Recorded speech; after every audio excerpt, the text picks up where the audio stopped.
So I would take every Saturday and I would call, like I'd cold call from, 10 a.m. whenever people were awake to 5 p.m. And I knew that Saturday was a great day because Monday through Friday, people, business owners are busy and, they have stuff to do. So I would call small businesses, 9 to 5, and I'd call, skincare places, waxing places, kind of your small cosmetology, businesses.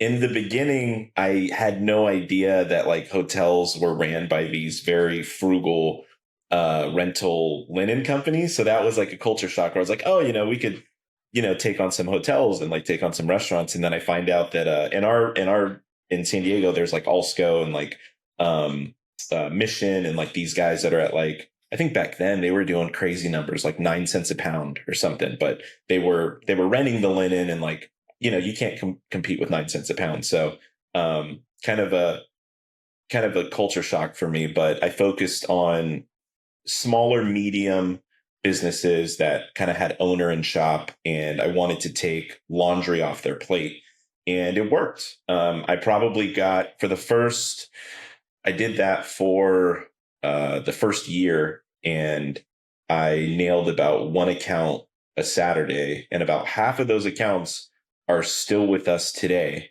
9, 10 years later. So they, and a lot of them are friends at this point. They're growing their business. They've seen me go from like their personal driver, picking up and delivering to, now we kind of have a fleet. So they like seeing the growth. We love seeing their growth. But initially that was the first focus.